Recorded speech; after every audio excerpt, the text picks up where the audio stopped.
How do we know that you have picked up your cross and Sazi you've denied kanjani yourself? ukuthi wena usithwalile isiphambano sakho sowusidelile wena? When trouble comes, Uma kuzizinkinga who do you say yes to? uvuma kubani na? Who do you say yes to? Uthi yebo kubani? When you are sick, Uma ugula who do you say yes and no to? uthi yebo kubani cha kubani na? Many Christians, they lost it there. AmaKristu amaningi alahleke nethi khona la. Sickness came. Ukugula kuzile. They consulted. Bahamba Wrong bayohlolisisa spirits. imimoya engalungile. Problems came. Inkinga They zizile. went to demons to look for solution. Bahamba baya kumadimoni bofuna ixazululo. This comes because there's no cross on your back. Lokhu kuza ke ngoba akunasiphambano ke emhlane wakho. But if you carry the cross, Kodwa ke mawusiphethe isiphambano sakho. everything you face, Konke ubhekana nakho. you know it's not your personal problem. Uyazi ukuthi akusiyo yakho ke lenkinga. I'm carrying a cross. Ngiphethe isiphambano. So if I'm sick, Uma ngigula, let the cross speak for me. isiphambano masingikhulumele. If I'm bewitched, Uma let the ngiloyo, cross speak for me. isiphambano masingikhulumele. Because I've picked up your cross. Ngoba ngisithwalile isiphambano.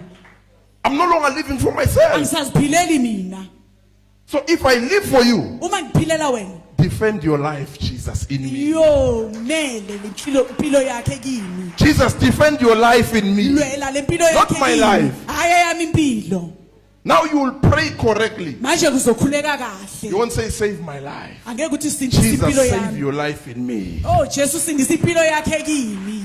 Keep me in this body Ngilonde kulomzimba. because I carry your life, Ngoba ngiphethe yakho impilo. not my own life. Hayi yami impilo. So if you carry your own life, Uma usaziphethele yakhe impilo, that's where you will deny him yilapho uzomphika khona. when troubles come, Makufika izinkinga, when sickness come. ukugula kufika. You say, Eish. uJesu ngathi uyancediswa.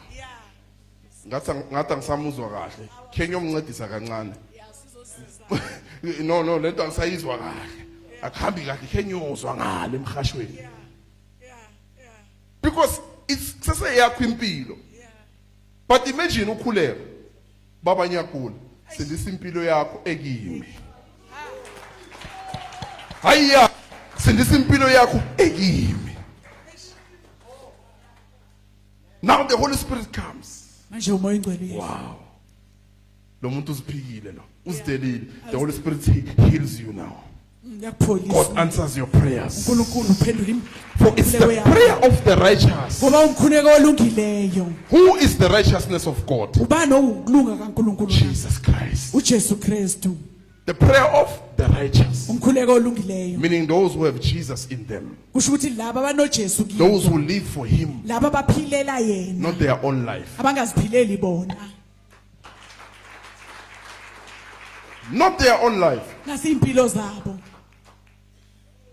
So a lot of Christians, AmaKristu amaningi they've not yet understood how to live the life of Jesus. basengakaqondisisi ukuthi kuphilwa kanjani impilo That's kaKristu. why hence they don't see umoya engcwele ubavikela, ubaprotect, ubakhipha enkingeni. Because basaphila zabo impilo. Egameni likaJesu. Mara baphethe yabo impilo. uJesu uthi lahla yabo. So don't call the name Ungalibizi of Jesus kaJesu with your own life. ngeyakho impilo. Don't say in the name of Jesus, Ungathi ngegama but you carry your own life. Isasiphethele yakho impilo. The moment I say in the name of Uma Jesus, nje ngithi ngegama likaJesu, the name must confirm the life of Jesus in me. igama lona kosele livume impilo kaJesu kimi. The sons of Sceva, Amadodana they kaSkeva tried to cast out devils. wazama uxosha amadimoni. And it says, bebayenza le. But one day the demon said, who are you? Dimoni lababuza lathi ningobani? Paul we know. Paul siyamazi. Jesus we know. uJesu yena But siyamazi. who are you? Mina ningobani? Because amademoni ababuka zangambona uJesu yiwo. But baphethe igama. Demons can look up. Bheka amadimoni. Uthi ngegama likaJesu. Usaphethe impilo yakho mase. Thina saba laba abaphethe impilo kaJesu, hayi igama kuphela. Yes, because if umamkelile ukuthi aphile kuwo, it means akusesewuwe. Angokwamkela uJesu phakathi impilweni yethu. Oyi-one melafa. Akenhlale noyithuku lomzimba, oyi-one mela suke. And ubani namandla uJesu. So wena ngoba kumele akusindise kumele ufe akwazi ukukusindisa. Now anywhere you go, konke la uyakhona demons look at you. Sibona ukhaya. Ubani lo muntu ozayo? Sekuza umzalwane kaMarek manje. Amademon ubani mara lo? Ayiqala enzani? Ayisibalekela. They flee. They flee because Ebaleka. the one who carries the life of Jesus is coming now. ngoba lo phethe impilo kaJesu yeza ke manje You are fully in agreement with God. usesivumelaneni Fully ngokuphelele in agreement with Jesus Christ. usesivumelaneni ngokuphelele noJesu Not half.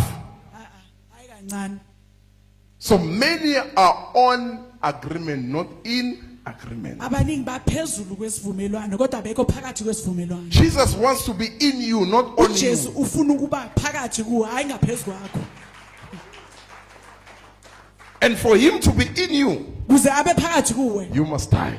fanele ufe Hayi emathuneni.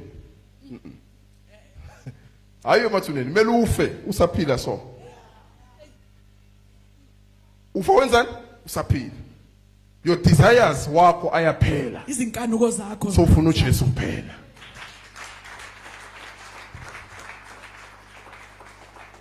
I want us to get this today. That's why we have Holy Communion namuhla. ingakho sinesidlo senkosi Because namhlanje. John 6 bekabafundisa about umzimba wakhe negazi lakhe. Uthi nani ngakhe angeke ngikhona ukuba phakathi. Maye ngihamba nani mara ngikho phakathi. But if you eat kodwa manidla my body umzimba and wami drink my blood, liphuza igazi I'll lami be in ngizoba kini I'll be in you.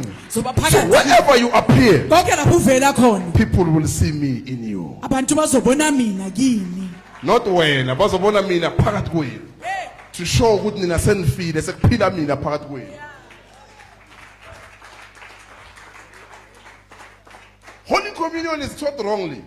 isidlo senkosi asifundiswa kahle Sifundiswa kakhulu ngokugula ukuthi skip ukugula, skip izono. No, the mystery of the uJesu ungena phakathi.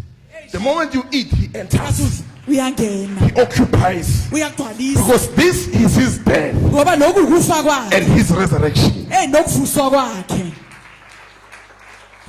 So the moment you eat him, uma uqala udla yena he first targets your life. ufuna impilo yakho kuqala He kills you.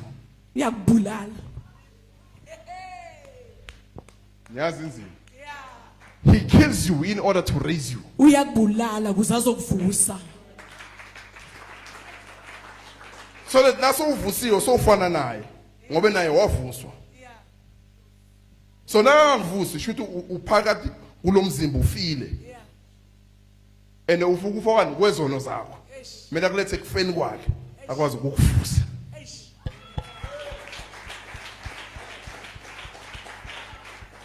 So when he takes you out of sin, mayekhipha ke sonweni usekufeni kwakho ukulethe kufeni kwakhe. Bese ukuletha nakuphi nasekuphileni kwakhe. Agreement. isivumelwano Jesus in you. uJesu ekuwe